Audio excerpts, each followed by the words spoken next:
Сайн байцгаана уу? За манай суу гадны улсын хилийн шалган гайлын албаны тухай зурлаар үзүүлж байгаа. Хэрв та анх удаа Америк нэгдсэн улс болон Австрали улс руу зорчих гэж байгаа бол манай зурлыг нэг удаадаа үзчих нь хэрэгтэй болов уу гэж бодож байна. Хилээр нэвтэрч байгаа зорчигчид ямар алдаа гаргадаг, гадны хил гайлынхан юун дээр их анхаарал хандуулж зорчигчдыг илүү шалгадаг талаар сургамжтай мэдвэжтэй байх үүднээс ахин 2 кейс оруулж байна. Өмнөх дугааруудаар жирэмсэн хил нэвтрэх, жуулчны визээр ажил хийх, хориотой хүнс оруулах гэх мэтээс болж хил дээр хэрхэн саатуулагддаг тухай үзүүлсэн. Үзэж амжаагүй бол сонирхорой доор линкүүдийг оруулчихъя. Америк нэгдсэн улсын Нью-Йорк хот дахь Джон Кеннеди нэрэмжит олон улсын онгоцны буудал. За энэ Нигер улсын иргэн Өмнөд Африкийн бүгд найрамд улсаар дамжин анх удаа Америк нэгдсэн улсад ирсэн байна. Уг Нигер улсын иргэн нь хурманд өргөдөн оролцохоор 7 хоногийн хугацаанд ирсэн юм байна. За ингээд байцаалт юм шиг асуултууд эхэлдэг. Таны өргөдөж ирсэн хурим яг хэдэнд вэ? 7 дугаар сарын 25-нд. Та яг хизээ нислэгийн билет авсан бэ? Би виза яг авахаас өмнө л авсан. За та яг хизээ авснаа хэлвэл сайн байна. Наад билет дээр чи бичээтэй байгаа да.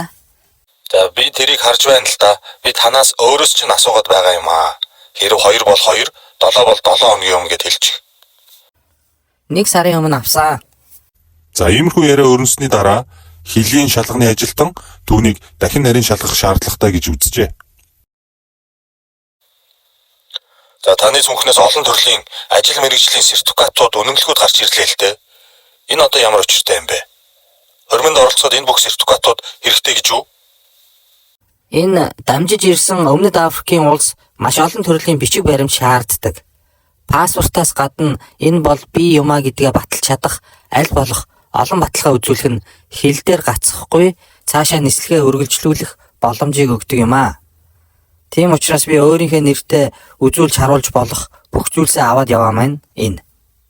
Таныг арай өөр зорилгоор энэ олон сертификатуудыг авч яваа гэж хард төрөд байх юм. Та өмнө нь хэлэхгүй мүү? Би түрүүн хэлсэн шүү дээ. Өмнөд Африкийн хил дээр л ашиглах зорилгоор энэ бичиг цааснуудыг авч яваа гэж. За та эндээ төр хүлээж бай да. Бидэнд тодруулж асуух хэд хэдэн зүйл байна. Хилийн шалганы офицерууд зорчигчийн хэлсэн сүм рүү залгаж ирсэн байна. За тэгэхээр 7 дугаар сарын 25-нд танаас өмнөөр ямар нэгэн хурим болохгүй гэдгийг та баталж байна уу? Тийм ээ, 25-нд манаас өмнөөр ямар нэгэн үйл ажиллагаа байхгүй байна. За баярлалаа мэдээлэл өгсөнд. За залуу минь, чиний хэлсэн сүмд 25-нд ямар ч хурмын үйл ажиллагаа явагдахгүй гэж байна да.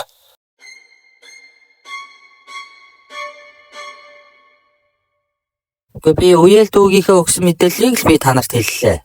Өөр надад одоогоор мэдэх зүйл алга.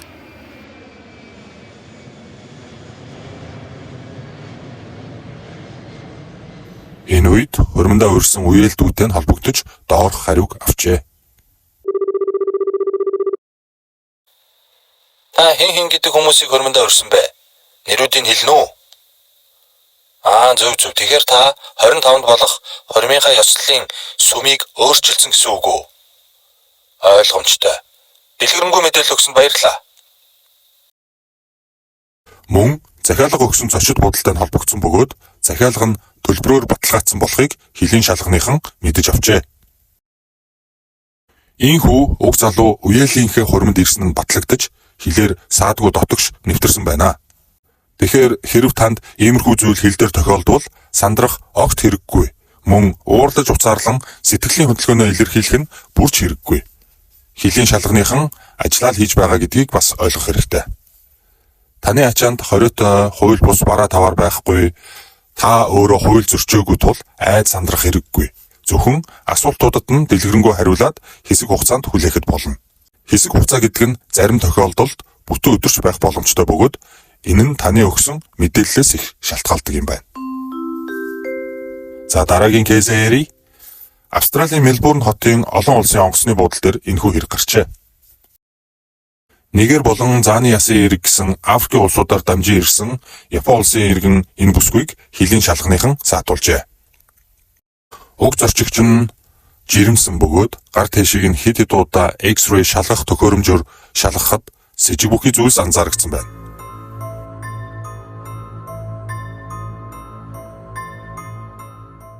Гар тэшнээс арчтас авч шинжлүүлэхэд хар тамхины төрлийн бодис илэрсэн байдаг.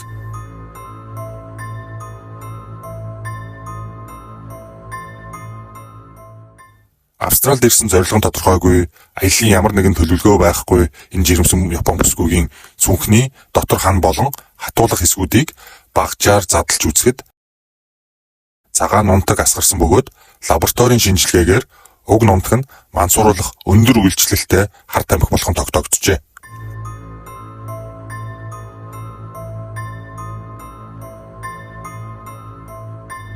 Түүний цүнхэнд нийт 1.6 кг метамфетамин гэдэг хар тамхи байсан бөгөөд хар захын үнэлгээ нь 2.3 сая австрал доллартай тэнцэх юм байна. Ингээд тээвэрлэж явсан Япон улсын иргэн эмэгтэй 6 жилийн ял авчээ. Тун харамсалтай. Таамаглахад уг бүсгүй Африкийн хар тамхи борлуулагчдын өрхөнд орж Японы паспорт, виз шаардахгүйгээр маш олон орноор нэвтэрч болдгийг цаадуулан ашиглан энэхүү хар тамхи тээвэрлэгчээ болгож золионд гаргасан бололтой. Сүүлийн үед онлайн интернет харилцаа төрөл бүрээр хөгжснөөр иймэрхүү хэргийн тохиолдлууд улам ихсэж санхүүгийн асуудалд орсон болон гинэн итгэмтгий эсвэл ганцаарцсан нэгнийг ашиглан контрабандын хэргийн тээвэрлэгчээ болгон сонгож ашиглаад хайдаг байна. За тэгээд гадаад улс руу явахдаа хүний ачаа цүнх авахаасаа зайлсхийж үнэхээр авах шаардлагатай бол задлж үзэж байгаарай. Бас аян зам танилцсан хэн нэгний ачааг саймшран туслах гээд хилээр барьж гарах огт хэрэггүй байдаг шүү гэдгийг нэг санацхад илүүдэхгүй байхаа. Соёлтой аюулгүй хариуцлагатай аялцгаая. Subscribe, like дарж сувгийг манд дэмжээрэй. Мөн шеэрлээрэй. Дараагийн бичлэгээр уулзтлаа. Түр баяртай.